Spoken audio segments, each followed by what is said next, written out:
সুপ্রিয় দর্শক, স্বাগত জানাচ্ছি আজকের সম্পাদকীয়তে। আমি তাজওয়ার মাহমিদ। খুলনা প্রকৌশল ও প্রযুক্তি বিশ্ববিদ্যালয়ে ছাত্র সংঘর্ষে আহত হয়েছেন অন্তত ৩০ জন। একটি পক্ষে ছাত্রদল ও অন্য পক্ষে সাধারণ শিক্ষার্থী বলে খবর আসছে। সংঘর্ষের কারণ ছাত্র রাজনীতি থাকবে কি থাকবে না ক্যাম্পাসে। অন্যদিকে প্রতিটি প্রতিষ্ঠানে আছে ছাত্র রাজনীতি এবং বৈষম্য বিরোধী ছাত্র আন্দোলনের চাওয়া অনুযায়ী লেজুর ভিত্তিক ছাত্র রাজনীতির বাস্তবায়ন ছাড়াই এসব ছাত্র রাজনীতিগুলো চলছে। ছাত্র রাজনীতির মতো জাতীয় রাজনীতিতেও বিভেদ, মতানৈক্য দৃশ্যমান অনাকাঙ্ক্ষিতভাবে। যে ছাত্রদের নেতৃত্বে অবিস্মরণীয় ঐক্য হয়েছিল জুলাই গণ অভ্যুত্থানে, সেই ছাত্রদের এই বিভেদ কি জাতীয় রাজনীতিতে প্রভাব ফেলবে? প্রশ্ন আসে ছাত্র রাজনীতি থাকা না থাকা নিয়েও। প্রাসঙ্গিক রাজনীতি নিয়ে আজকের সম্পাদকীয় লেজুর ভিত্তির ছাত্র রাজনীতি। আর এ নিয়ে আলোচনার জন্য স্টুডিওতে উপস্থিত আছেন শামসুল আলম লিটন, সিনিয়র সাংবাদিক ও মানবাধিকার কর্মী, এবং জাহিদ আহসান, সম্পাদক, দফতর সেল, বৈষম্য বিরোধী ছাত্র আন্দোলন। দর্শক, আপনারাও এই আলোচনায় অংশ নিতে পারেন। এজন্য আপনাদের ফোন করতে হবে টেলিভিশনে দেখানো নাম্বারে। এছাড়া ফেসবুকের মাধ্যমে আপনাদের মন্তব্য পাঠাতে পারেন আমাদেরকে। আলোচনার শুরুতে জানিয়ে দেবে এখনকার প্রধান শিরোনামগুলো। তিস্তাপাড়ায় গণপদযাত্রা, হাঁটু জলে নেমে ভারতের বাঁধ নির্মাণের প্রতিবাদ। সমস্যা সমাধানে আগামী নির্বাচনে জনগণকে বিএনপির পাশে থাকার আহ্বান তারেক রহমানের।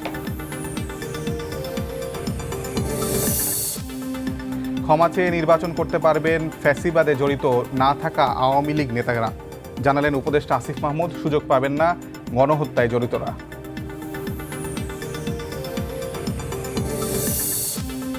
যত দ্রুত জাতীয় নির্বাচন হবে তত দ্রুত দেশের শান্তি শৃঙ্খলা ফিরবে। যশোরের সমাবেশে মির্জা ফখরুল ইসলাম আলমগীর। স্থানীয় ভোট নিয়ে রাজনৈতিক বিতর্কের অংশ হতে চায় না ইসি, বললেন সিইসি। শেখ হাসিনার বিরুদ্ধে গণহত্যা মামলার তদন্ত শেষ হবে 1 মাসে, জানালেন চিফ প্রসিকিউটর। সাবেক 11 মন্ত্রী সহ 16 জনের তদন্ত প্রতিবেদন 20 এপ্রিল দাখিলের নির্দেশ। এবং এটোয়ে প্রকল্পের রাজনৈতিক ব্যবহার, 855 কোটি টাকার দুর্নীতির অভিযোগ। জয় পলকের সংশ্লিষ্টতা খতিয়ে দেখছে দুদক। বসুন্ধরার আনভিরের বিদেশের সম্পদ জব্দের নির্দেশ। আমরা আলোচনায় আসতে চাই। প্রথমে জাহিদ আহসান, বৈষম্য বিরোধী আন্দোলনের একজন সমন্বয়ক ছিলেন, এখন দপ্তর সেলে সম্পাদক হিসেবে কাজ করছেন। আপনারা কিছুক্ষণ আগেই ঢাকা বিশ্ববিদ্যালয় ক্যাম্পাসে কুয়েটে যে ছাত্রদের উপর হামলা হয়েছে, অন্তত 30 জন আহত, তার প্রতিবাদে একটি সমাবেশ করেছেন। এবং এই হামলার দায় যতটুকু সংবাদ মাধ্যমে এখন পর্যন্ত আসছেন, শিক্ষার্থীদের ভাষায় যতটুকু বোঝা যাচ্ছে ছাত্রদলের উপর বর্তায়। তার মানে কি আপনাদের যাদের সঙ্গে জুলাইয়ে ঐক্য হয়েছিল সেই ঐক্যে ফাটল একদম দৃশ্যমান কিনা? ধন্যবাদ। আমরা খুবই আজকে দুঃখিত এবং ভারাক্রান্ত মন নিয়ে কথা বলছি। যারা জুলাই মাসে, অগস্ট মাসে গণ অভ্যুত্থানে আমাদের সাথে থেকে, আমাদের পাশে থেকে লড়াই করেছিল, যেই ছাত্রদলের ওয়াসিম চিটাঙ্গে বুক চিতিয়ে লড়াই করেছিল, সেই ছাত্রদলকে আজকে আমরা এই গণ অভ্যুত্থানের যে আকাঙ্ক্ষা, গণ অভ্যুত্থানের যে চাহিদা এবং গণ অভ্যুত্থানের পরবর্তী যেমন বাংলাদেশ আমরা চেয়েছিলাম, তার বিপক্ষে অবস্থান নিতে দেখলাম। আজকে আমরা খুবই উদ্বেগের সঙ্গে দেখলাম যে কুয়েটে, খুলনা প্রকৌশল বিশ্ববিদ্যালয়ে ছাত্রদের উপরে, সাধারণ ছাত্রদের উপরে ছাত্রদলের নেতারা এবং একই সঙ্গে আশপাশের বিএনপি নেতারা, যুবদল নেতারা ছাত্রদের উপরে হামলা করছে। এবং সেই একই রকমের ছাত্রলীগের স্টাইলে দেশীয় অস্ত্র নিয়ে, যেমনটি আমরা 15ই জুলাই ঢাকা বিশ্ববিদ্যালয় ক্যাম্পাসে দেখেছিলাম। 15ই জুলাই দেখেছিলাম যে ছাত্রলীগ, যখন ছাত্ররা, ইভেন নারী শিক্ষার্থীরা যখন ক্যাম্পাসে মিছিল করছিল, তখন ঢাকা বিশ্ববিদ্যালয় ছাত্রলীগ এবং আশপাশের ঢাকা মহানগরের বিভিন্ন অঞ্চলের ছাত্রলীগ, যুবলীগের নেতাকর্মীরা যেমনভাবে আমাদের উপর হামলা করেছিল 15ই জুলাই, ইভেন তারা নারী শিক্ষার্থীদেরকেও তাদের হাত থেকে রেহাই দেয়নি। ঠিক একই কায়দায় আজকে আমরা কুয়েটে দেখলাম ছাত্রদলও এবং একই সঙ্গে আশেপাশের বিএনপি, যুবদলের নেতারা তারা আজকে হামলা করেছে। আমরা মনে করি, আমরা চাই, বৈষম্য বিরোধী ছাত্র আন্দোলন চাই, জুলাই অগস্ট মাসে গণ অভ্যুত্থানের সময় যে দৃঢ় ঐক্য পুরো বাংলাদেশের ছাত্রদের মধ্যে দেখা গিয়েছিল, যে ঐক্যের ফলেই গণ অভ্যুত্থান হয়েছিল বলা চলে, সেই গণ অভ্যুত্থানের ঐক্য কোনোভাবেই ছাত্রদল কিংবা অন্য কোনো ছাত্র সংগঠন নষ্ট করার চেষ্টা করবে না। যে আকাঙ্ক্ষা নিয়ে আমরা লড়াই করেছিলাম, সেই আকাঙ্ক্ষা সমুন্নত রাখবে। এবং ঐক্যটা ঠিক তখন হয় যখন আমরা ঠিক যে জন্য জুলাই অগস্টে লড়াই করেছি, ঠিক যে জন্য প্রায় 2000 শহীদ শাহাদাত বরণ করেছেন, জীবন দিয়েছেন, আত্মত্যাগ করেছেন, সেই আকাঙ্ক্ষা, সেই চাহিদাকে যখন সবাই মিলে সমুন্নত রাখতে চায়, তখনই একটা ঐক্য হয়ে যায়। ঐক্য বলে কয়ে টেবিলে বারবার বসে হয় না, ঐক্য হয় মূলত কাজের মাধ্যমে। সুতরাং আমরা যে জন্য করেছিলাম, আমরা যে জন্য চেয়েছিলাম, আমরা যে জন্য ছাত্রলীগকে ক্যাম্পাস থেকে 16ই জুলাই রাতে ঢাকা বিশ্ববিদ্যালয় থেকে প্রত্যেকটি হল থেকে একের পর এক বের করে দিয়েছিলাম, সকল ছাত্ররা ঐক্যবদ্ধ হয়ে, সেখানে প্রত্যেকটি রাজনৈতিক সংগঠনের ছাত্ররা ছিল, সাধারণ শিক্ষার্থীরা যারা কোনো রাজনৈতিক দলের সঙ্গে যুক্ত নয়, ঠিক যেই কারণটাতে ছাত্রলীগ যেভাবে আমাদেরকে অত্যাচার করেছিল সেই অত্যাচারের ক্ষোভে ক্ষুব্ধ হয়েই তো আমরা ছাত্রলীগকে ক্যাম্পাস থেকে বিতাড়িত করেছিলাম। সুতরাং এই ক্ষোভের ব্যাপারটি ছাত্রদল বুঝতে পারবে এবং তারা এইরকম কাজ আর করবে না। এই কাজের মাধ্যমেই মূলত আমাদের আজকের বা জুলাই আগস্ট মাসের যে আপনারা তো ঐক্য চাচ্ছেন, আবার ছাত্র দলের বিরুদ্ধে তো আপনাদের আওয়াজও তুলতে হলো আজকে ক্যাম্পাসে, এবং জোরালো আওয়াজই তুলেছেন। তো সেইখানে আসলে কি ঐক্য এবং জোরালো আওয়াজ একজনের বিরুদ্ধে দাঁড়িয়ে সেটা কি সম্ভব এই মুহূর্তে? দেখুন, জোরালো আওয়াজ তুলতে হয়েছে। দেখুন, আমরা দেখেছি আজকে ছাত্রদল যেটি কুয়েটা করেছে, এটি গণ অভ্যুত্থানের যে চাহিদা, গণ অভ্যুত্থানের যে আকাঙ্ক্ষা, গণ অভ্যুত্থানের পরবর্তী যেমন বাংলাদেশ, তার পুরোপুরি বিরোধী। সুতরাং যদি ছাত্রদল এরকম কাজকর্ম আরও অব্যাহত রাখে, আমরা নিশ্চয়ই ছাত্রদলকে ওই ছাত্রলীগের মতোই ক্যাটাগরাইজ করতে বাধ্য হব, যেমনটি আজকে আমরা দেখলাম। এবং অসংখ্য ধন্যবাদ। লিটন ভাই, একটু আপনার কাছে আসি। সেটি হলো যে আপনি যেমনটি জাহিদও বলছিল যে ছাত্রদলের যে হামলা, আপনি নিশ্চয়ই ভিডিও চিত্রগুলো দেখেছেন, সেটাকে আসলে ছাত্রলীগেরই ছাত্রদলের হামলাটাকে আসলে ছাত্রলীগেরই সেই মানে আমরা যে চিত্র দেখেছি হামলার, সেটাকে মানে স্মরণ করিয়ে দেয় কিনা? আপনাকে অনেক ধন্যবাদ। এই সংঘাত এবং সংঘর্ষ অনিবার্য কী কারণে সেটা আমাদের বুঝতে হবে। সম্ভবত আমরা মাত্র 6 মাসের মধ্যে আমাদের মেমোরি এটা খুবই কম থাকে, আমরা খুব কম দ্রুত ভুলে যাই। এইটাই কিন্তু এই একটা দাবি ছিল সংস্কারের 9 দফার মধ্যে, এটা ভেরি ইম্পর্টেন্ট। কারণ ক্যাম্পাস যে কারণে অগ্নিগর্ভ হয় এবং আওয়ামী লীগ যে ফ্যাসিবাদ কায়েম করেছে তার সবচেয়ে উল্লেখযোগ্য এবং সবচেয়ে বেশি ক্ষতিগ্রস্ত যে ছাত্র সমাজ হয়েছিল বিশ্ববিদ্যালয়ের হলগুলোতে এবং বিশ্ববিদ্যালয়ের গণরুমে, টর্চার সেলে, এবং যে আয়নাঘরের কথা বলা হচ্ছে প্রতীকী অর্থে, সেটাও কয়েকশো আয়নাঘর তারা কিন্তু বিশ্ববিদ্যালয়ের হলগুলোতে জারি করেছিল বলে আমরা যারা বাইরে যারা মানবাধিকার নিয়ে লড়াই করেছি এবং ফ্যাসিবাদকে বাংলাদেশ থেকে মানে বাংলাদেশকে ফ্যাসিবাদ মুক্ত করার জন্য ওয়ার্ল্ড কমিউনিটিকে বলেছি আমরা একা পারছি না, আমাদের পুরো জাতি আমরা হাতে পায়ে শৃঙ্খল বেঁধে আমাদের ছাত্রদের পিটানো হচ্ছে, রাজনৈতিক নেতাকর্মীদেরকে ধরে নিয়ে যাচ্ছে এবং কেউই বাড়িতে ঘরে কোথাও নিরাপদ না, হাজার হাজার লাখ লাখ মানুষ দেশান্তরী হয়ে গেছে। তাহলে এই 7 দফা 9 দফার মধ্যে সে 7ম দফাটি, এটি ছিল একমাত্র সংস্কারের দাবি। এবং পরবর্তীতে যে সংস্কারের কথা এসেছে এটা খুবই প্রাসঙ্গিক, কারণ আমরা যদি নতুন রাষ্ট্র গঠন করতে চাই, যেটা আধুনিক রাষ্ট্র, যেটা আমাদের সময়ের দাবি, 53 বছর আগে সাম্য মানবিক মর্যাদার জন্য হয়েছিল, এটা ছিল right to life and property. সেখানে কিন্তু ক্যাম্পাস একটা কুরুক্ষেত্রে পরিণত হয়েছে ফ্যাসিবাদের সময় তার ছাত্র সংগঠনকে দিয়ে। এবং এই 9 দফার 7ম দফা কী ছিল? 7ম দফা ছিল ছাত্রলীগকে নিষিদ্ধ করতে হবে, যেটার উপর আমরা আমাদের হিউম্যান রাইটস অ্যালায়েন্স থেকেও জাতিসংঘের কাছে এবং ওয়ার্ল্ডের সমস্ত রাইট গ্রুপের কাছে আমরা ডক্টর মাহমুদুর রহমানের নেতৃত্বে আমরা কিন্তু ডিটেইল করেছিলাম, একদম ইন্টারন্যাশনাল ডোসিয়ার, যেটা গত 2 বছর যাবৎ অনেক জায়গায় কাজ হয়েছে। এবং ছাত্রলীগ নিষিদ্ধ হওয়ার ক্ষেত্রে যে ঘটনাটি ঘটেছে ইন্টারন্যাশনাল কমিউনিটি কিন্তু প্রশ্ন তোলেনি, কারণ তাদের কাছে এনাফ এভিডেন্স আছে যে ছাত্রলীগ বহু আগেই ডেমোনাইজ ক্যারেক্টার পেয়েছে, তাই না? এখন তাহলে এটার সঙ্গে আজকের সংঘাতের সম্পর্ক কি? এই ব্যাপারটি তাহলে আগস্টের 5 তারিখ থেকে এই 6 মাসে এই যে সংস্কারের যে দাবিটি ক্যাম্পাসের, ছাত্রলীগ নিষিদ্ধ হলো, কিন্তু অন্য ছাত্র সংগঠনগুলো ক্যাম্পাসে কীভাবে রাজনীতি করবে, লেজুর ভিত্তিক কীভাবে বন্ধ হবে? এটা খুবই সিরিয়াস প্রশ্ন এবং এটা কিন্তু সকল রাজনৈতিক দল এখানে কিন্তু এটার ব্যাপারে আলোচনা করে একটা মীমাংসায় আসতে হবে। আমি যে বন্দোবস্তের কথা শুনতে খুব ভালো লাগে, কিন্তু যখন দেখি যে তাহলে কি ছাত্রদের এই দাবিগুলো আমরা উপেক্ষা করছি, যাদেরকে ছাত্ররা দায়িত্ব দিয়েছে, ছাত্ররা আমাদেরকে রাষ্ট্র উপদেষ্টা পরিষদ গঠন করেছে, এজেন্ডা ফিক্স করে দিয়েছে যে আমরা এই ব্যাপারে করতে চাই, তাহলে এই দাবিটি কেন পূরণ হয়নি? ক্যাম্পাসের সংস্কার না করে, ছাত্র রাজনীতির ব্যাপারে মীমাংসা না করে কেন বিভিন্ন বিশ্ববিদ্যালয়ে সংসদ নির্বাচনের কথা উঠছে? জাতীয় সংস্কার না করে কেন নির্বাচনের ধামাকা চলছে সারা দেশে? আমি মনে করি ছাত্রদের অর্জনকে ধুলায় মিশিয়ে দেওয়ার জন্য এবং ঠিক 71-এ মুক্তিযোদ্ধাদের যে অর্জন ছিল, যারা মুক্তিযুদ্ধ করেনি, যারা দেরাদুনে ট্রেনিং করেছে, সেপ্টেম্বর অক্টোবরে এসে যারা তাজউদ্দিন সহ সবাইকে হত্যা করতে চেয়েছিল, ঠিক তারাই 16 আগস্টের পর থেকে কিন্তু নেতৃত্ব নিয়েছিল দেশের, যার ফলে এই ত্যাগ কিন্তু মাটিতে মিশে গেছে। আমি খুবই সতর্কতার সঙ্গে দেখছিলাম এইভাবে যখন হয় তখন ব্লেম গেম শুরু হয়। কারণ এন্ড অফ দ্য ডে রাজনীতি কিন্তু যারা করে ছাত্ররা, তাদের হাতে নাই। ছাত্রলীগ যে ডেমন হয়েছে, এটা আওয়ামী লীগের সর্বগ্রাসী রাজনীতির কারণে হয়েছে। তারা জানে ঢাকা বিশ্ববিদ্যালয়কে নিয়ন্ত্রণে রাখতে পারলে তারা 50 বছর ক্ষমতায় থাকতে পারবে। রাইট। সুতরাং আমার মনে হয় ইতিহাসের সবচেয়ে বড় শিক্ষা, ইতিহাস থেকে কেউ শিক্ষা নেয় না। আজকে আমাদের যে এজেন্ডাগুলো ছিল, আমি বিদেশ থেকে 6 সপ্তাহের জন্য এসেছি। আমার ইউনিভার্সিটির চেয়ারম্যান আমি, ঠিক আছে, সেটা আমার জন্য বড় কোনো কাজ না, কিন্তু এসেছিলাম প্রবাসীদেরকে ভোটাধিকার নিশ্চিত করার জন্য। সব কাজ শেষ করার পরে মূল কাজটি আর হচ্ছে না।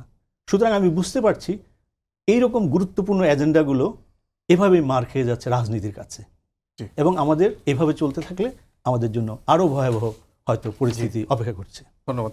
জাহিদ, আপনি বৈষম্য বিরোধী ছাত্র আন্দোলন এবং জাতীয় নাগরিক কমিটি থেকে একটা রাজনৈতিক দল হতে যাচ্ছে, আপনি কি সেই রাজনৈতিক দলের অংশ, নাকি কালকে দেখলাম যে একটা সংবাদ সম্মেলনে একটা নতুন ছাত্র সংগঠন আসছে সেটার অংশ আপনি? আচ্ছা, আমি এখনো যেই ছাত্র সংগঠনের কথা গতকাল আমরা প্রেস ব্রিফিং করে বলেছি, আমি এখনো আরও কিছুদিন ছাত্র রাজনীতি, যতদিন আমার ছাত্র তো আছে নিশ্চয়ই, ততদিন ছাত্র রাজনীতির অংশ হতে চাই। এরপরে ভবিষ্যতে কোন দল করব গণ রাজনীতিতে সেটি ভেবে দেখব। মানে আপনারা যদি ছাত্র রাজনীতি করেন, একটা রাজনৈতিক দল করেন, সেটা কি বৈষম্য বিরোধী এবং জাতীয় নাগরিক কমিটির যেই রাজনৈতিক দল হচ্ছে সেটা লেজুর ভিত্তি হবে না? আচ্ছা, এই ব্যাপারটি আমরা গতকালকে বলেছি, আজকে আরও একবার পরিষ্কার করি। দেখুন, যে রাজনৈতিক দলের উদ্যোগটির কথা বলা হয়েছে এবং যে ছাত্র সংগঠনটির উদ্যোগের কথা গতকাল আমরা পাবলিকলি জানিয়েছি, এই দুটি পরিপূর্ণ ভিন্ন ভিন্ন উদ্যোগ, একটির সঙ্গে আরেকটির কোনো সম্পর্ক নেই। দেখুন, লেজুর ভিত্তি কখন হয়? লেজুর ভিত্তি তখন হয় যখন একটি মাদার পার্টি একটি ছাত্র সংগঠন নিজের আদলে তৈরি করে এবং মাদার পার্টির সকল এজেন্ডা, মাদার পার্টির আদেশে নির্দেশে, মাদার পার্টির মতো করে একটি ছাত্র সংগঠন পরিচালিত হয়। দেখুন, যে রাজনৈতিক দলটি তৈরি হচ্ছে সেই রাজনৈতিক দলের আগেই এই ছাত্র সংগঠনটি আত্মপ্রকাশ করবে। তার মানে যেই দলটি এখনও এক্সিস্ট করছে না, যে দলটি এখনও নাই, মানে এখনও আত্মপ্রকাশ করেনি, যে দলটি এখনও কেবলই গঠনের প্রক্রিয়ায় আছে, সেই দলটির লেজুর ভিত্তিকার একটি ছাত্র সংগঠন তো হতে পারে না। দলটা যদিও দলটা আসলে প্রক্রিয়ার মধ্যেই আছে, গঠন প্রক্রিয়ার মধ্যেই আছে, 25 তারিখের মধ্যে আসবে বলে শুনতে পাচ্ছি আমরা, কিন্তু তার আগে তো মোটামুটি প্রক্রিয়া সম্পূর্ণই হয়েছে। মানে সেটা তো আপনারা জানেনই আসলে কি প্রক্রিয়া। আপনাদেরই যারা সহযোদ্ধা জুলাই আন্দোলনে, তারাই তো সেই দলের নেতৃত্বে আছে। তাহলে আসলে আপনাদের মধ্যে তো অজানা থাকার কথা না যে সেই দলের আসলে এজেন্ডা কি, সে দলের পলিসি কি হতে যাচ্ছে, সে দলের আসলে আদর্শ কি হতে যাচ্ছে। সেখানে তো আপনাদের আলাদা থাকার কি আসলে সুযোগ আছে? জুলাই গণঅভ্যুত্থানের পরে যারা জুলাই গণঅভ্যুত্থান করেছে, জুলাই গণঅভ্যুত্থানের সহযোদ্ধা ছিল আমাদের, এদের মধ্য থেকে অনেকগুলো রাজনৈতিক উদ্যোগ আমরা দেখতে পেয়েছি। জুলাই গণঅভ্যুত্থানের পর অনেকগুলো রাজনৈতিক দল নতুন করে তৈরি হয়েছে। শুধুমাত্র যেই দলটি বৈষম্য বিরোধী ছাত্র আন্দোলন এবং জাতীয় নাগরিক কমিটির উদ্যোগে হচ্ছে বলে আমরা দেখতে পাচ্ছি বা আমরা বলেছি, সে একটিমাত্র দল যে জুলাই গণঅভ্যুত্থানের পরে তৈরি হয়েছে তেমনটি নয়, আরও অনেকগুলো রাজনৈতিক দল তৈরি হয়েছে। এরকম করে জুলাই গণঅভ্যুত্থানের যে আকাঙ্ক্ষা, যে আশা আকাঙ্ক্ষা নিয়ে মানুষ জুলাই গণঅভ্যুত্থানে অংশগ্রহণ করেছিল, সেই আশা আকাঙ্ক্ষাকে ধারণ করে অনেকগুলো রাজনৈতিক দল হতে পারে। এবং সেই প্রত্যেকটি রাজনৈতিক দলের সঙ্গে, যেহেতু প্রত্যেকটি দলের সেন্টার, প্রত্যেকটি দলের কেন্দ্র জুলাই আগস্টের গণ অভ্যুত্থান, যেহেতু তাদের সঙ্গে আমাদের একটা সদ্ভাব, একটি কমিউনিকেশন থাকতেই পারে। কিন্তু সেই জন্য অন্য কারো লেজুর ভিত্তি তখন হবে যখন আমি তার এজেন্ডা বাস্তবায়ন করতে যাব। যেমনটি আমরা গত 16 বছরে দেখেছি যে যখন শেখ হাসিনা রাজাকার বলে ছাত্রদেরকে গালি দিল, যখন আমরা সেটার প্রতিবাদ জানাতে গেলাম, সেখানে সে ছাত্রলীগ হামলা করে। মানে ছাত্রলীগ মূলত শেখ হাসিনাকে ডিফেন্ড করতে যায় কিংবা আওয়ামী লীগকে ডিফেন্ড করতে যায়। ওবায়দুল কাদের স্পষ্টত বলেন যে এই যারা ছাত্ররা আন্দোলন করছে, মানে আমাদেরকে উদ্দেশ্য করে বললেন, তাদেরকে ঠেকাতে ছাত্রলীগই যথেষ্ট। মানে ছাত্রলীগ তখন অপারেট হতো ওবায়দুল কাদেরের, আওয়ামী লীগের সাধারণ সম্পাদকের কথায়। কিন্তু আমরা যে ছাত্র সংগঠনটির কথা বলছি, যে ছাত্র সংগঠনটি খুব শীঘ্রই আত্মপ্রকাশ করবে, সেই ছাত্র সংগঠনটি বৈষম্য বিরোধী ছাত্র আন্দোলন এবং জাতীয় নাগরিক কমিটির উদ্যোগে যে রাজনৈতিক দল হচ্ছে, সেই রাজনৈতিক দলের যারা নেতা, সেই নেতাদের কথায়, সেই নেতাদের মাধ্যমে, সেই নেতাদের নির্দেশেও হচ্ছে না। এবং আমরা অন্যান্য ছাত্র সংগঠনগুলিতে কি দেখি, যে মাদার পার্টি ঠিক করে দেয় যে ছাত্র সংগঠনের নেতা কি হবেন। আমরা দেখতাম ছাত্রলীগের নেতা কারা হবেন, ছাত্রলীগের সভাপতি, সাধারণ সম্পাদক কারা হবেন, সেটি ওবায়দুল কাদের কিংবা আওয়ামী লীগের সাধারণ সম্পাদক বলতেন। একই রকমের আমরা দেখি ছাত্র দলের নেতা কারা হবেন, কিনি সভাপতি, কে সভাপতি হবে, কে সাধারণ সম্পাদক হবে, সেটি বিএনপির ভারপ্রাপ্ত চেয়ারম্যান জনাব তারেক রহমান কিংবা বিএনপির দায়িত্বপ্রাপ্ত অন্য কোনো সিনিয়র নেতা ঠিক করে দেন। এই ছাত্র সংগঠনটির বেলায় এটি যারা রাজনৈতিক দলের, সে রাজনৈতিক দল বৈষম্য বিরোধী ছাত্র আন্দোলন কিংবা জাতীয় নাগরিক কমিটির উদ্যোগে যেটা হচ্ছে, কিংবা আরও যে অনেকগুলো রাজনৈতিক দল জুলাই মাসের পরে তৈরি হয়েছে, কারো কথা নেতা তৈরি হবে না। আমরা গতকালকেও বলেছি, আজকেও বলছি, নেতা তৈরি হবে। আপনারা কি হাসনাত, সার্জিস আক্তার, নাসিরউদ্দিন পাটোয়ারি এদেরকে ডিফেন্ড করবেন না? না, যদি হাসনাত, সার্জিস আক্তার, নাসিরউদ্দিন পাউটার, যাদের কথা বলেন, আরও যারা আছেন, এরা যদি কখনো জুলাই মাসের গণঅভ্যুত্থান যে আকাঙ্ক্ষা, সেই আকাঙ্ক্ষার বিপরীত অবস্থান করে, আমরা তাদের বিরুদ্ধে আমাদের লড়াই জারি রাখবো। আর আপনাদের যেই 20 জুলাই যে 9 দফা দাবি জানানো হয়েছিল বৈষম্য বিরোধী ছাত্র আন্দোলনের পক্ষ থেকে, আব্দুল কাদের আপনাদের সমন্বয়ক সহযোদ্ধা, আপনাদের নতুন ছাত্র সংগঠনও তিনি অন্যতম মুখ, তিনি 7ম দফায় বলেছেন, যেটা ভাইও উল্লেখ করছিলেন, যে দলীয় লেজুর ভিত্তিক ছাত্র রাজনীতি নিষিদ্ধ করার একটা দাবি তিনি তুলেছিলেন। সেই দাবির আপনারা এখন কত দূর, মানে সেই দাবি যদি লেজুর ভিত্তিক ছাত্র রাজনীতি যদি নিষিদ্ধ করার দাবিতে আপনারা অটল থাকতেন, তাহলে তো এরকম ঘটনা, আজকে যেরকম ঘটনা ঘটলো সেরকম তো ঘটতো না। সে দায় কি আপনাদের উপরও বর্তায় কিনা? আরেকটি বিষয় হচ্ছে, আরেকটু ছোট্ট প্রশ্ন হচ্ছে যে এই লেজুর ভিত্তিক ছাত্র রাজনীতি কি আপনারাও এনজয় করবেন কিনা? দেখুন, আমরা এই নিষিদ্ধ করার দায়টি কিংবা নিষিদ্ধ করার অধিকারটি কিংবা নিষিদ্ধ করার দায়িত্বটি বৈষম্যবিরোধী ছাত্র আন্দোলনের না, কিংবা আমাদের না।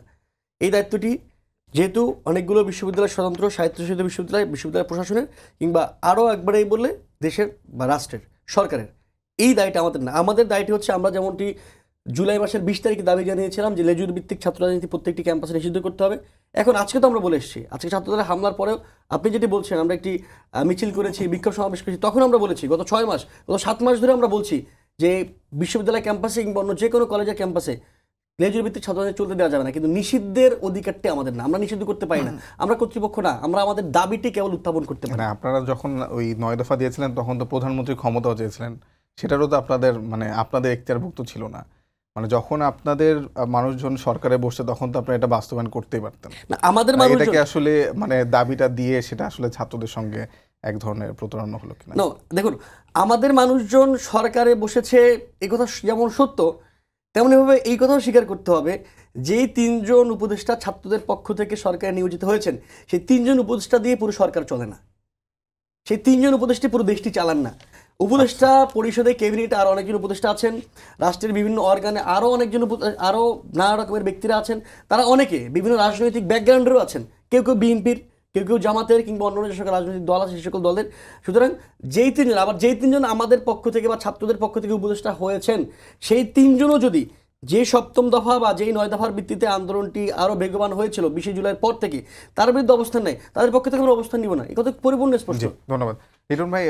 বৈষম্য বিরোধী ছাত্র আন্দোলন জাতীয় নাগরিক কমিটি তাদের সহযোদ্ধা একটি রাজনৈতিক দল গঠন করছে। তারা গতকালকে ঘোষণা দিয়েছেন, তিনি সামনের সারিতে দাঁড়িয়ে ছিলেন, যে একটি ছাত্র সংগঠন তারা করতে যাচ্ছে। এটা কি আসলে লেজুর ভিত্তি হবে কি হবে না, আপনি কি মনে করেন? তারা বলছে হবে না, এটা কি দেখেন? এটা তো প্রত্যাশা থাকতেই পারে, এবং তারা যখন চালু করবে কার্যক্রম তখন সেটা কাজের মাধ্যমে প্রমাণিত হবে যে লেজুর বৃত্তি হলো না লেজুর বৃত্তি হলো না। এটা স্পেকুলেটিভ কথার কোনো মূল্য আসলে আমাদেরকে দেখে মূল্যায়ন করবেন নিশ্চয়ই। যে অবশ্যই কার্যক্রম। এখন কথা হচ্ছে কি, আমাদের যেহেতু দেশে গণতন্ত্র, দুর্বল গণতন্ত্র ছিল, এবং ফ্যাসিবাদ 15 বছর আর স্বৈরতন্ত্র 9 বছর, 24 বছর আমাদের, এবং 3 বছর, 3.5 বছর, 27 বছর, আমাদের 53 বছরের মধ্যে বেশিরভাগ সময় গেছে অনির্বাচিত সরকার অথবা এরকম বিভিন্ন পরিস্থিতির মধ্য দিয়ে, সেনা শাসন ইত্যাদির মধ্য দিয়ে, যার ফলে মানুষের গণতান্ত্রিক মূল্যবোধ এবং সমাজে যে গণতন্ত্রের চর্চাটা হওয়ার কথা সেটা হয়নি। এই কারণে আপনি যখন গণতন্ত্রের কথা বলছেন, এবং আমরা 3 জন গণতন্ত্র নিয়ে কথা বলছি, আমাদের সামনে যারা শুনছেন তাদের অনেকেই কিন্তু আমাদেরকে বিশ্বাস করছেন কিনা আমার সন্দেহ আছে। কারণ এই কথাগুলো সুবচন নির্বাসনে গেছে বিভিন্ন সময়। যখন 111 এসছে, তারা সংস্কার করতে চেয়েছে। কি সংস্কার করতে চেয়েছে? একবার -2 করতে চেয়েছে, একবার সমস্ত সংস্কার করে ফেলবে, দুর্নীতি ইত্যাদি, নির্বাচন ব্যবস্থা সব। তারা কিছু করেনি সেটা আমি বলবো না, একটা রাষ্ট্র গঠনের প্রচণ্ড বিতর্ক, কিন্তু 111 ফলাফল, এই সংস্কারের ফলাফল হিসেবে আমরা কি পেয়েছি? 15 বছর একটা ভুয়া নির্বাচন। 2008 নির্বাচন নিয়ে কেউ কথা বলে না, প্রতি 18 সেকেন্ডে একটা ভোট পড়েছে। অসম্ভব রকমের একটা অগ্রহণযোগ্য একটা নির্বাচনকে আমরা গ্রহণ করেছিলাম শুধু একটা দুঃশাসন থেকে নির্বাচিত শাসনে ফিরে আসার জন্য। কিন্তু এর ফলে আমরা 15 বছর দিল্লির কাছে হাত পা বাঁধা হয়ে গেল। 1-1.5 বছর না যেতে, 22 দিন না যেতে বিডিআর বিদ্রোহ, 2 বছর না যেতে ডিসঅ্যাপিয়ারেন্স শুরু হয়ে গেল। এর পরেও যদি আমরা বুঝতে না পারি যে এই গণতন্ত্রের মূল্যবোধ 0 লেভেলে চলে যায়, এখন মাইনাস লেভেলে চলে গেছে, যার ফলে আমি আপনাকে আজকে যে আলোচনাটা হচ্ছে, আলোচনাটা আরও বেশি করে হওয়া দরকার। ছাত্ররা যে আজকে রাজনৈতিক দল করবে, কেন আমরা এটা নিয়ে বিতর্ক করব? তাদেরকে ওয়েলকাম করা দরকার। কিন্তু একই সময় অভিভাবকরা উদ্বিগ্ন হতে পারে যে এই আন্দোলন সফল করার পরে তারা তো ক্যাম্পাসগুলোতে ফিরে যাবে পড়াশোনাকে, কারণ আমরা তো আবেদ আলী কমিশনের কাছে চলে গেছি। আমাদের পড়াশোনা গত 11 বছর টানা প্রশ্নপত্র ফাঁস হয়েছে। যারা ডাক্তার হবে ভবিষ্যতে তাদের হাতে আমি আপনি এবং ওই ডাক্তার সাহেবরা তাদের বাবা মারা কতটুকু নিরাপদ, কত সংস্কার আমাদের প্রয়োজন। আজকে প্রশাসনের 3 দিনের সভায় কত আলোচনা শুনলাম। প্রশাসন দাবি করছে আমরা অসুবিধায় আছি স্থানীয় সরকার না থাকাতে। এই প্রশাসন গত 15 বছরে আজকে এখানে এমন এমন ডিসিও আমি দেখেছি যারা কিন্তু বহু বিতর্কিত নির্বাচনের সঙ্গে চলছে। তাদের কি সংস্কার হয়েছে? তাদের কি আমার কাগজে লন্ডন আমরা অনেক লিস্ট চেপেছি, 95% আছে। তারা কি গণতন্ত্রের জন্য কাজ করছে? আপনি যেহেতু স্থানীয় সরকারের প্রশ্নটা তুললে আমার এই প্রশ্নটা ছিল আপনার কাছে, জাতীয় নির্বাচনের আগে স্থানীয় সরকার নির্বাচনের প্রয়োজনীয়তা আপনি কতটা দেখেন? দেখুন, এখানে এখন যে কথাটা এসছে সেই কথাটা হচ্ছে 9 দফা থেকে 1 দফায় চলে গেল। কি কারণে? সারা জাতি আসলে এমন কোনো মানুষ ছিল না ফ্যাসিবাদের দ্বারা আক্রান্ত হয়েছে, এমন কোনো পরিবার ছিল না, মুক্তি খুঁজছিল। ছাত্ররা সেই হ্যামিলনের বাসিওয়ালা হিসেবে আমাদেরকে মুক্তির জন্য বুক চিতিয়ে দিয়ে কিন্তু তারা যে আত্মত্যাগ করেছে, আমরা তাদের রক্তের ভাষাটা কি বুঝতে পেরেছিলাম? যদি বুঝতে পারি তাহলে এই দেশ যে কারণে জন্ম হয়েছিল, দ্বিতীয় মুক্তিযুদ্ধ, আমি যখন ফেসবুক প্রোফাইলে দিয়েছি দ্বিতীয় স্বাধীনতা, আমার বন্ধুরা অনেকে খেয়ে বলেছে না বুঝে। কী কারণে? তারা ফ্যাসিবাদের সাংস্কৃতিক চর্চার মধ্যে নিমজ্জিত হয়েছে। স্বাধীনতা নিয়ে কিছু বলা যাবে না, মুক্তিযুদ্ধের চেতনা নিয়ে। মুক্তিযুদ্ধের চেতনা 99% মানুষই ছিল। আজকে আগস্টের চেতনায়ও তার চেয়ে কম হবে না মূল কথাগুলো যেটা। কিন্তু কথাটি কি? কথাটি হচ্ছে যে একটা ব্যবস্থার মধ্যে চলতে হবে। সেই ব্যবস্থাটা কি? সংস্কারগুলো একটা সীমিত হবে না, অসীম হবে। এটা ন্যাশনাল ডায়ালগের ব্যাপার, এটা ঐক্য আর অনৈক্যের মধ্যে না। আমি আপনাকে একটু আগে যেটা বলছিলাম, আমরা যারা তথাকথিত শিক্ষিত আমরা কিন্তু সবই বুঝতে পারছি, এবং আমরা এটাও বুঝতে পারছি যে এই এই এই এই আগস্টের এই যে বিপ্লব, এই সরকারের কতজন বিপ্লব বলে গণ অভ্যুত্থান। কিসের গণ অভ্যুত্থান? যেখানে শত হাজার ছেলে মেয়ে বুকের তাজা রক্ত দেয়।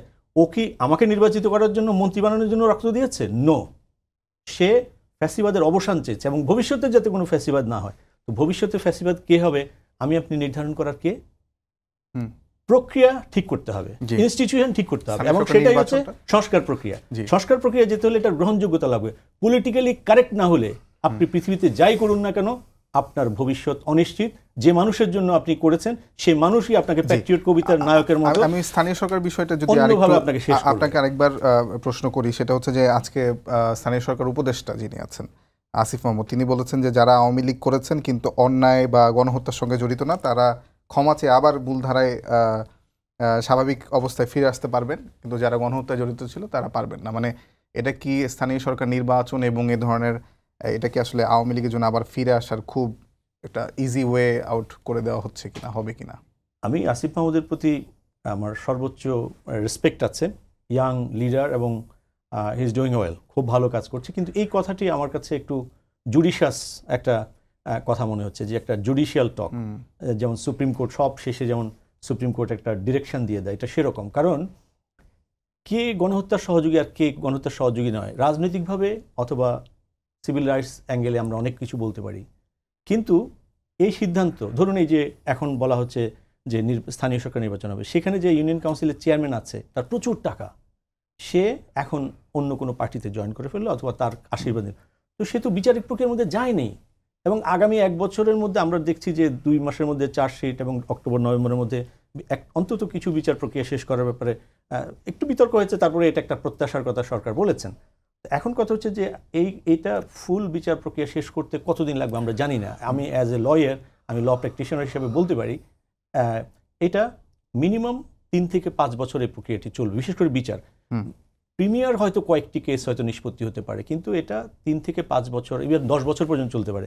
তাহলে যে গণহত্যার বিচারের জন্য যাকে বিচারে আনা হলো সে নির্দোষ প্রমাণিত হতে পারে, তাহলে আমি তাকে আগে ভাগে কেন বলছি যে তার জড়িত না? ইভেন ভুয়া চার্জশিট হয়েছে শত শত, হাজার হাজার, যার ফলে জেনুইন চার্জশিটগুলো হয় নাই। অনেক অনেক শহীদের ঘটনায় কিন্তু চার্জশিট হয়। মিনিমাম 1600, জাতিসংঘের ভাষায় 1500 প্লাস হত্যা মামলা হওয়া দরকার ছিল। 30,000-এর উপরে আহতের মামলা হওয়া দরকার। প্রত্যেকটি কেস কিন্তু একটা মামলা, এবং কোনো বাদী দরকার নাই, রাষ্ট্র করবে। এটা রাষ্ট্রের দায়িত্ব, সাংবিধানিক দায়িত্ব, পুলিশকে করতে হবে অথবা প্রশাসনের কোনো না কোনো অংশ করতে হবে। মানে আপনি এই বিষয়টাকে কিভাবে দেখেন? আমি অবশ্যই মনে করি যে সংস্কারের একটা প্রক্রিয়া শুধুমাত্র গণতন্ত্রের জন্য বাংলাদেশের জন্ম হয়েছে। সুতরাং গণতান্ত্রিক প্রক্রিয়ার মধ্যে যে সংস্কারগুলো দরকার সেগুলো করে বাকি কাজ গণতান্ত্রিক প্রক্রিয়ার মধ্যে দিয়ে যারা নির্বাচিত, যাদের অ্যাকাউন্টেবিলিটি আছে তাদেরই করতে হবে, অন্য কোনোভাবে না। জি, অসংখ্য ধন্যবাদ। জাহিদ হাসান, আপনাকে আমি ছাত্র দলের বিবৃতি দেখছিলাম, যেহেতু ছাত্র দলের কোনো প্রতিনিধি নেই আমি তাদের পক্ষে বিবৃতিটা পড়ি। সেটা হচ্ছে সাধারণ শিক্ষার্থী ও বৈষম্য বিরোধী ছাত্র আন্দোলনের ব্যানারকে অপব্যবহার করে ফর্ম বিতরণের অভিযোগ এনে বাংলাদেশ জাতীয়তাবাদী ছাত্র দলের নেতাকর্মীদের উপর নৃশংস হামলা চালিয়েছে গুপ্ত সংগঠন শিবির ও নিষিদ্ধ ঘোষিত সংগঠন ছাত্রলীগের কতিপয় সশস্ত্র সন্ত্রাসী। আপনাদের ব্যানার ব্যবহার করে কি আসলে ছাত্রদলের উপর হামলা হয় কিনা, এবং আপনাদের ব্যানার আসলে বিভিন্ন জায়গায় ব্যবহার হচ্ছে বলেও কিন্তু আমরা, অপকর্মে ব্যবহার হচ্ছে বলেও কিন্তু আমরা অভিযোগ পাই, অনেক ক্ষেত্রে গণমাধ্যমে সংবাদ আসে। জি, ধন্যবাদ। এখানে আপনি বিবৃতি যে অংশটুকু পড়লেন, এখানে কয়েকটা ফ্যালাসি আছে। প্রথম কথা হচ্ছে ফর্ম বিতরণের অভিযোগটা, ফর্ম বিতরণ করা হয়েছে, আমরা গণমাধ্যমে দেখতে পেয়েছি ছবিসহ যে কুয়েটে বিএনপি নেতারা গিয়ে তারা ফর্ম বিতরণের যে কার্যক্রম সেটার উদ্বোধন করেছেন। সুতরাং এটা অভিযোগ না, এটা সত্য কথা। প্রথম কথা, যে বিবৃতিটুকুর যে অংশটুকু পড়লেন সেটা হচ্ছে আমাদের বৈষম্য ছাত্র আন্দোলনের ব্যানারকে অপব্যবহার করে শিবির এবং ছাত্রদল শিবির এবং ছাত্রলীগ ছাত্রদলের উপর হামলা করেছে। প্রথম কথা, ছাত্রলীগ নিষিদ্ধ, এই বিষয়টা খুবই সত্য। যেহেতু ছাত্রলীগ ইতিমধ্যে নিষিদ্ধ হয়ে গেছে, ছাত্রলীগ চায় যে সকল ছাত্র সংগঠন এখনও বাংলাদেশে রাজনীতি করে কিংবা বাংলাদেশে নানাভাবে ফাংশন করে তাদের মধ্যে ঢুকে যেতে। এমন চেষ্টা আমরা বৈষম্য ছাত্র আন্দোলন লক্ষ্য করেছি। আমরা দেখেছি, আমরা যখন কোনো জায়গাতে বাংলাদেশের কোনো থানায়, কোনো উপজেলায়, কোনো জেলায় কমিটি করতে গিয়েছি, সেখানে যারা গণহত্যার সঙ্গে সংশ্লিষ্ট ছিল কিংবা ছাত্রলীগের সঙ্গে সংশ্লিষ্ট ছিল, তারা কেউ কেউ এসে আমাদের এখানে ভিড়তে চায়, বৈষম্য ছাত্র আন্দোলনের কমিটিতে আসতে চায় কিংবা আমাদের সঙ্গে কাজ করতে চায়, শুধুমাত্র তার বিগত দিনের পাপ মোচনের জন্য। আমরা সেই জায়গাটিতে স্থান দেইনি। ছাত্রদল যেটি বলছে এটা একটি খুবই ভাষা কথাবার্তা। আমরা ইতিমধ্যে গণমাধ্যমগুলোতে দেখেছি, সামাজিক যোগাযোগ মাধ্যমগুলোতে দেখেছি, আজকে যারা হামলা করেছে দেশীয় অস্ত্রশস্ত্র নিয়ে কুয়েটের ছাত্রদের উপর হামলা করেছে, তাদের পরিচয় ইতিমধ্যে সামাজিক যোগাযোগের মাধ্যমে ঘুরে বেড়াচ্ছে। সে কোথায়, যুবদলের কোন ওয়ার্ডের, কোন থানার, কোথার নেতা, তার পোস্ট কী, পদবি কী, সব কিছু ঘুরে বেড়াচ্ছে। কিন্তু এই যে কথাটি ছাত্রদল বলছে যে বৈষম্য বিরোধী ছাত্র আন্দোলনের ব্যানারকে ব্যবহার করে ছাত্রলীগ, নিষিদ্ধ ছাত্রলীগ হামলা করেছে, কে বৈষম্য ছাত্রদের মধ্যে নিষিদ্ধ ছাত্রলীগের কে ওখানে হামলাটি করেছে, সেই পরিচয়টি তারা উত্থাপন করতে পারেনি। দ্বিতীয় ব্যাপার হচ্ছে শিবিরের যে কথাটি বলা হয়েছে যে বৈষম্য বিরোধী ছাত্র আন্দোলনের ব্যানারকে শিবির ব্যবহার করেছে। প্রথম কথা, এই কথাটিও একটি ভাষা কথা। এর পক্ষে কোনো এভিডেন্স এখন অবধি ছাত্রদল দিতে পারেনি, দিতে পারবেও না। মুশকিলটা হচ্ছে, ধরেন যদি শিবির ক্যাম্পাসে মিছিল করে কিংবা অন্য যে কোনো বৈষম্য বিরোধী ছাত্র আন্দোলন বা অন্য যে কেউ, যে কোনো ছাত্র সংগঠন, ডান বাম যে কোনো আদর্শিক বাহিনীর যদি কেউ ক্যাম্পাসে মিছিল করে, ছাত্রদল কি অধিকার রাখে, ছাত্রদল কি কোনোভাবে তাদেরকে কোপানোর অধিকার রাখে? সে যেই হোক, সে শিবির হোক, ছাত্রীগণ হোক, শুধুমাত্র ছাত্রলীগ বা যে কোনো ছাত্র সংগঠনের হোক, ছাত্রদলের তো এই অধিকার তাদেরকে কেউ দেয়নি। তারা ছাত্রলীগের মতো এসে যে কেউ ক্যাম্পাসে মিছিল করলে তাদের উপর হামলা করবে, তাদেরকে কুপিয়ে রক্তাক্ত করবে। আমরা দেখেছি যে মাঝখানে আমরা সামাজিক যোগাযোগ দেখছিলাম যে মিনিটে মিনিটে মাথা ফাটছে, প্রত্যেক মিনিটের মাথায় মাথায় একজনের মাথা ফেটে যাচ্ছে, ছাত্রদল হামলা করছে, মিনিটে মিনিটে মাথা ফাটছে। সুতরাং এই যে ছাত্রদল তাদের প্রেস রিলিজে বা প্রেস বিবৃতিতে যে কথা লিখেছে এ হচ্ছে, এই কথার মধ্যে অনেকগুলো ফেলাসি আছে, প্রথম কথা। দ্বিতীয় কথা হচ্ছে, যদি শিবির কিংবা অন্য যে সকল ছাত্র সংগঠন বাংলাদেশের ছাত্রলীগ বাদে এখনো ফাংশন করে, তাদেরকে তারা যদি কোনো ক্যাম্পাসে অ্যাক্ট করতে চায় কিংবা যে কোনো জায়গায় মিছিল করতে চায়, ছাত্রদলের কোনো অধিকার নাই, ছাত্রদলকে কেউ এই পাওয়ার দেয় নাই, তারা গিয়ে তাদের উপর হামলা করবে। এটি ছাত্রদলের ভুল। দ্বিতীয় যে ব্যাপারটি আমি আরেকটা ছোট্ট জিনিস অ্যাড করতে চাই বিটুল ভাইয়ের কথার সূত্র ধরে, যেটা ছাত্র সংসদের বিষয়। আমরা খুব আশা করেছিলাম যে আমরা জানি যে প্রত্যেকটি ক্যাম্পাসে ছাত্র সংসদের যে গঠনতন্ত্র, সেই গঠনতন্ত্রের অনেকগুলো ভুল আছে, গঠনতন্ত্রের সংশোধন করার মতো, সংস্কার করার মতো আরও অনেক কিছু আছে। সেগুলোকে খুব দ্রুত সময়ের মধ্যে সংস্কার করে, দেখুন এটি বাংলাদেশের সংবিধান নয়, এটা একটা ক্যাম্পাসের একটা ছাত্র সংসদ দেওয়ার জন্য একটা গঠনতন্ত্র বা একটা সংবিধান। এটা সংস্কার করতে, বাংলাদেশের পুরো রাষ্ট্র কাঠামো সংস্কার করতে যে সময় লাগবে, এটা সংস্কার করা তত বেশি দীর্ঘ কাজ নয়। আমরা দেখলাম গত 7 মাসে এই সংস্কার কাজটা শেষ করে ছাত্র সংসদ নির্বাচন দেওয়ার জন্য প্রশাসনের কোনো রকমের কোনো উদ্যোগ নেই। আমরা ডাকসুও দেখিনি, অন্য শুধুমাত্র দেখলাম জাহাঙ্গীরনগর বিশ্ববিদ্যালয়ে একটি রোডম্যাপ দেওয়া হলো ছাত্র সংসদ নির্বাচনের, এবং যেদিন তফসিল ঘোষণা করার কথা সেদিন দেখলাম ছাত্রদল প্রশাসনিক ভবনের সামনে গিয়ে মিছিল করছে, সমাবেশ করছে, মানে তফসিলটা তারা ঘোষণা করতে দেয়নি। ছাত্রদলের এমন কি শঙ্কা আছে যে শঙ্কার ফলে তারা ছাত্র সংসদ নির্বাচনে বাধা দিচ্ছে। এবং এই যে বিভিন্ন জায়গাতে আমরা কয়েকদিন আগে ঢাকা কলেজ এবং ঢাকা বিশ্ববিদ্যালয়ে একটি সংঘর্ষের ঘটনা দেখেছি, আমরা আজকে কুয়েটে সাধারণ শিক্ষার্থীদের উপর ছাত্রদলের হামলার ঘটনা দেখলাম। এইরকম যে সংকটগুলো, যে সংঘর্ষের কাহিনীগুলো, সংঘর্ষের ঘটনাগুলো আমাদের সামনে হাজির হয়, এর অনেকগুলো নিরসন করা সম্ভব কিংবা শুরু হওয়ার আগে একটা সুষ্ঠু ফয়সালায় পৌঁছানো সম্ভব যদি আমাদের এখানে একটি ছাত্র সংসদ নির্বাচন থাকে। ছাত্ররা যদি তারা নির্বাচিত প্রতিনিধি নির্বাচন করে, যেই প্রতিনিধিকে ছাত্ররা সবাই মিলে নির্বাচিত করবে তার একটি অধিকার থাকে সবাইকে নিয়ে ফয়সালা করবার। আমি শেষ প্রশ্ন আপনার কাছে করি, সেটা হলো যে আমরা গত 2-3 দিন ধরে আসলে ফেসবুকে দেখছিলাম যে ছাত্র দলের বিরুদ্ধে আপনাদের অনেক অভিযোগ, ছাত্র শিবিরের আসলে আপনার অভিযোগ তুলছিলেন, আপনি সম্ভবত নিজেও এই অভিযোগটি তুলেছেন যে আপনাদের ক্রেডিট কেড়ে নিচ্ছে, ক্রেডিট কারাকারির যে রাজনীতি চলছে সেটা নিয়ে আজকে সমকাল একটি প্রতিবেদনও করেছে যে নেতৃত্বের পর কৃতিত্ব নিয়ে লড়াই, সাবেক শিবির ও সাবেক ছাত্র শক্তির বিরোধ। মানে ক্রেডিট কারাকারির লড়াই কেন আপনাদের মধ্যে এখন হচ্ছে? আচ্ছা, আমি আমার ব্যাপারে কয়েকটা ক্লারিফিকেশন দেওয়া জরুরি। প্রথম হচ্ছে গণতান্ত্রিক ছাত্র শক্তির আমি কোনো রকমের কোনো পর্যায়ে নেতা কিংবা কর্মী ছিলাম না, আমি যুক্ত ছিলাম না। তবে আমি বৈষম্যবিরোধী ছাত্র আন্দোলন, আপনি যে পরিচয়টা আমার প্রথমে দিয়েছেন, বৈষম্যবিরোধী ছাত্র আন্দোলন সমন্বয়ক, আমি আন্দোলন চলাকালীন সমন্বয়ক ছিলাম না, পরবর্তীতে দপ্তর সম্পাদকের দায়িত্ব নিয়েছি। 2 মিনিট একটু শেষ আচ্ছা হ্যাঁ, আমি 2 মিনিট শেষ করে দিব। ক্রেডিটের যে লড়াই, এটা খুবই দুঃখজনক। বাংলাদেশের সকল রকমের যাদের কোনো রাজনৈতিক পরিচয় নাই তারাও এই গণঅভ্যুত্থানে লড়াই করেছে। আমি নিজে গুলশানের গলিতে দেখেছি গুলশানের স্যুটকোট পরা ধনীরা এবং করাইল বস্তির একটু নিম্নবিত্ত মানুষেরা একসাথে দাঁড়িয়ে পুলিশের গুলির সামনে ফাইট করেছে, পুলিশের দিকে ঢিল ছুঁড়ে মেরেছে। সুতরাং এই গণঅভ্যুত্থানের ক্রেডিট বাংলাদেশের সকল মানুষের, সে যে কোনো রাজনৈতিক দলের, যে কোনো রাজনৈতিক পরিচয়। এবং যাদের নতুন করে এটা আসলো কিভাবে? মানে মাহফুজ আলমের কৃতিত্ব নিয়ে প্রশ্ন তুলছেন অনেকে, আসিফ মাহমুদ কি আসলে ডক্টর ইউনূসকে ফোন করেছিলেন কিনা সেটা নিয়ে আমি প্রশ্ন দেখলাম, তিনি এক জায়গায় উত্তরও দিয়েছেন। মানে নতুন করে আসলে এই কৃতিত্বের মানে মাস্টার মাইন্ড হওয়ার জন্য সবাই উঠে পড়ে লাগলো কেন?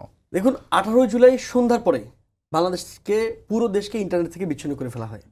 মানে আমরা একজন থেকে বিচ্ছিন্ন ছিলাম। আপনি কি করছেন আমি জানি না, আমি কি করছি আপনি জানেন না। যারা আন্দোলনটাকে সমন্বয় করেছেন, লিড দিয়েছেন, তারাও কে কোথায় ছিলেন কেউ কারো খবর জানতেন না। আমরা যতদূর জানি আয়নাগর পরিদর্শনের দিনে উপদেষ্টা নাহিদ ইসলাম এবং আসিফ মাহমুদ আয়নাগর পরিদর্শনে গিয়ে দেখেছেন তারা দুইজন একই ফ্লোরে, দুটো ভিন্ন রুমে ছিলেন, কিন্তু তারা কেউ জানতেন না যে আমরা দুজন একই জায়গাতে একই ফ্লোরে দুটো ভিন্ন রুমে আছি, এটা কেউ জানতেন না। তার মানে দেখুন, কিন্তু সবাই চেয়েছেন কি, সে ছাত্রদল হোক, সে শিবির হোক, সে সমন্বয়ক হোক, কিংবা অন্য যে কোনো ছাত্র রাজনীতির অন্য যে কোনো রাজনৈতিক দলের হোক, কিংবা সাধারণ মানুষ হোক, সবাই চেয়েছে আন্দোলনটাকে এগিয়ে নিয়ে যেতে হবে, আন্দোলনটাকে গণঅভ্যুত্থানকে কোনোভাবে নষ্ট করতে দেওয়া যাবে না। সুতরাং একই প্রচেষ্টা, একই জিনিস নানাজন নানাভাবে করতে পারে। ডক্টর ইউনূস সাহেবের সঙ্গে জনাব আসিফ মাহমুদও যোগাযোগ করতে পারেন, একই সময় অন্য আরেকজনও যোগাযোগ করতে পারেন। এটি হতেই পারে, কারণ আমরা তো জানি না তখন এমন ভীতিকর অবস্থা ছিল এবং আমাদেরকে একজন আরেকজনের থেকে বিচ্ছিন্ন করে রাখা হয়েছিল। শেখ হাসিনা বিচ্ছিন্ন করে রেখেছিল, কোনো যোগাযোগ ছিল না। একই কাজ দুইজন করতে পারেন, কিন্তু জানেন না যে উনি কি করছেন। কিন্তু আমি যতদূর জানি আসিফ মাহমুদের সঙ্গে 2রা কিংবা 3রা আগস্ট থেকেই জনাব ডক্টর ইউনূস সাহেবের সঙ্গে এবং ইউনূস সাহেবের ব্যক্তিগত 2জন সহকারী, আমি যদি ভুল না করি একজনের নাম জনাব মঈন আহমেদ, আরেকজনের নামটি আমি মনে করতে পারছি না, মঈন আহমেদের সঙ্গে আসিফ মাহমুদের যোগাযোগ হচ্ছিল এবং ডক্টর ইউনূস সাহেবের সঙ্গে কথা হচ্ছিল। ইউনূস সাহেব তখন ফ্রান্সে ছিলেন একটি মেজর সার্জারির জন্য। 5 আগস্ট যখন শেখ হাসিনা দেশ থেকে পলায়ন করতে বাধ্য হয়, এরপরে প্রথম প্রেস ব্রিফিংটি হয় চ্যানেল 24-এর অফিসেও আসিফ মাহমুদ এবং নাহিদ ইসলামের সঙ্গে ডক্টর ইউনূসের কথা হয়েছিল। তারা অনুরোধ করেছেন ডক্টর ইউনূসকে যে তিনি যাতে দেশের দায়িত্বটা গ্রহণ করেন। জি, আমরা যে বিষয়টা আসলে ছাত্রদলের বিবৃতিতে আসলো, এবং আমি আন্ডারচর ইউনিয়ন ছাত্র দলের সভাপতি মোহাম্মদ সোহাগ গাজীর একটি স্ট্যাটাস, ফেসবুক স্ট্যাটাস আমি দেখছিলাম এবং সেটা মোটামুটি ভাইরালও হয়েছে। সেখানে তিনি বলছেন যে শিবির কোবানো জায়েজ ছিল, আছে, থাকবে, এরকম ইনশাল্লাহ, এরকম তিনি একটা পোস্ট দিয়েছেন। আসলে আমরা গত বছর মার্চেও যেমন বুয়েটে যখন ছাত্র লীগে প্রবেশ করার চেষ্টা করে সাধারণ ছাত্ররা বাধা দেয়, তখনও আসলে মানে ছাত্রলীগের পক্ষ থেকে একটা দাবি ছিল যেখানে সব ছাত্র শিবির। এখনও দেখা যাচ্ছে শিবির নাম দিয়ে আসলে ছাত্রদের উপর হামলা হচ্ছে। আসলে মানবাধিকার কর্মীও আপনি সেই দৃষ্টিকোণ থেকে যে কোবানো জায়েজ ছিল, আছে, থাকবে, এটা কিভাবে দেখেন আপনি? এটা তো খুবই দুঃখজনক, এই কারণে যে কোনো রাজনৈতিক দল এবং কোনো গঠনতন্ত্রে অথবা আদর্শের মধ্যে কোপানো রাজনীতি থাকতে পারে, এটা ইউনিয়ন ছাত্র দলের হোক আর যে পর্যায়েরই হোক, এই ছাত্র সংগঠনের ছাত্র দলের উচিত এইটা ভাইরাল হওয়ার জন্য অপেক্ষা না করে এই খবরটি কারো নজরে আসার সঙ্গে সঙ্গে তাকে বহিষ্কার করা, এবং প্রশাসনের উচিত তাকে আইনের আওতায় নেওয়া। আমরা কিন্তু এই ব্লেম গেম কালচারটা আমাদের ছাড়তে হবে। একটা অপরাধ, এটা একটা বড় ধরনের অপরাধ, এটা কিন্তু সাইবার অপরাধ না, এটা হচ্ছে ডাইরেক্ট ক্রিমিনাল অফেন্স, কাউকে থ্রেট করা, করা। আর শিবির, এটা তো আমরা যখন বিশ্ববিদ্যালয়ে ছিলাম আমাকে বিচিত্রা কাভার স্টোরি করা হয়েছে শিবির ক্যাডার হিসেবে। কারণটা কি, সাংস্কৃতিক অঙ্গন থেকে ওখানে মঙ্গল প্রদীপ নিয়ে কথায় কথায় মিছিল বেরিয়ে যেত। আমি 88 থেকে 1996 ঢাকা বিশ্ববিদ্যালয়ে ছিলাম, এবং সেই সংস্কারের জন্য তখন আমরা বলেছি যে এই যে শিবির ট্যাগ দেওয়া, এটা বন্ধ করতে হবে। এটা আজকের না, এটা অনেক পুরনো। এবং এই কালচারে যদি না আজকে যে ঘটনাটা ঘটেছে ওখানে, আমি মনে করি যে এটা খুবই দুঃখজনক। এবং এই কারণেই যে 7 নম্বর দফাটি ছিল, এইটা যে এখন উপেক্ষিত হচ্ছে, যারা ছাত্ররা তাজা রক্ত দিয়ে যাদেরকে বসিয়েছে, এটা কিন্তু অপরাধ। এই 9 দফার ব্যাপারে এবং ক্যাম্পাসে সংস্কার, লেজুর ভিত্তিক রাজনীতি কে চায়? আমি কোন সংগঠনকে পাই না লেজুর ভিত্তিক। তাহলে এটা করতে হবে এবং দেন ছাত্র রাজনীতি নিয়ে কথা বলতে। অসংখ্য ধন্যবাদ সবাইকে। ধন্যবাদ জানিয়ে শেষ করছি আজকের সম্পাদকীয়। আগামীকাল আবারও দেখা হবে রাত 10টায়। দেখার আমন্ত্রণ রইল। শুভরাত্রি।